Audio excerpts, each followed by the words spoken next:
the people who are fleeing Syria are the most harmed by terrorism. They are the most vulnerable as a consequence of civil war and strife. They are parents, they are children, they are orphans. And it is very important, and I was glad to see that this was affirmed again and again by the G20, that we do not close our hearts to these victims of such violence and somehow start equating the issue of refugees with the issue of terrorism.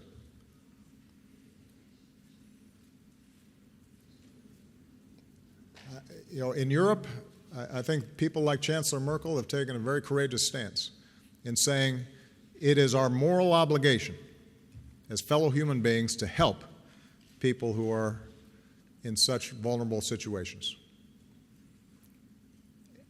And I know that it is putting enormous strains on the resources of the people of Europe.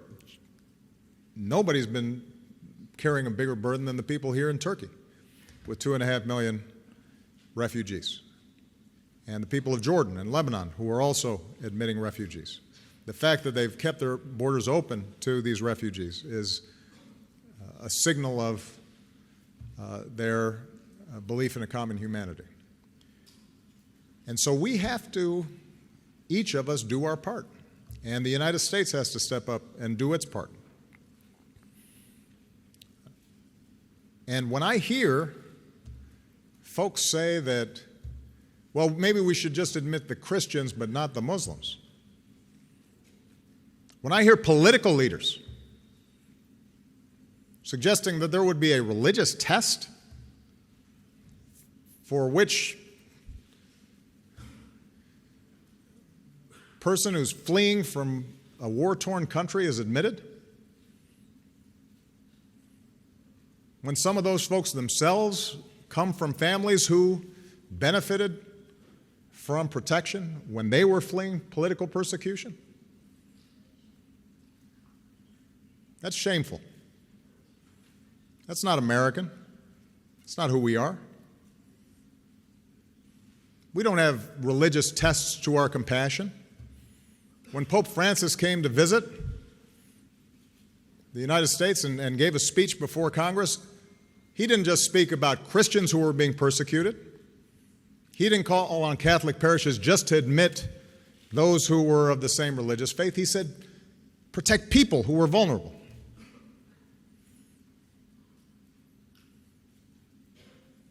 And so I think it is very important for us right now, particularly those who are in leadership, particularly those who have a platform and can be heard, not to fall into that trap, not to feed that dark impulse inside of us.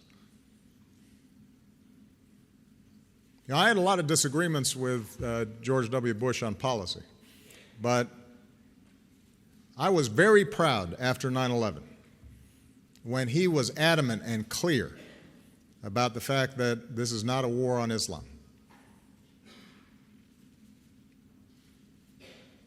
And the notion that some of those who have taken on leadership in his party would ignore all of that.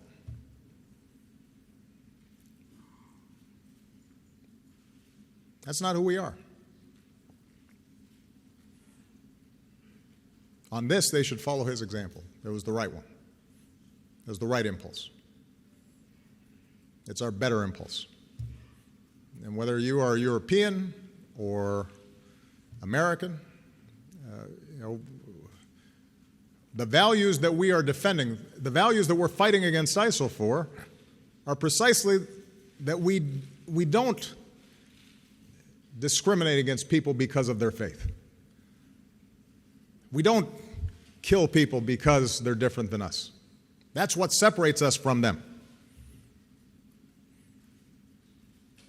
And we don't feed that kind of notion that somehow Christians and Muslims are at war.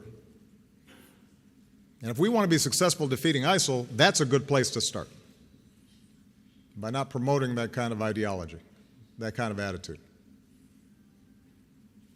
In the same way that the Muslim community has an obligation not to in any way excuse anti-Western or anti-Christian sentiment, we have the same obligation as Christians. And it is good to remember that the United States does not have a religious test, and we are a nation of many peoples of different faiths, which means that we show compassion to everybody. Those are the universal values we stand for. That's what my administration intends to stand for. All right? Thank you very much, everybody.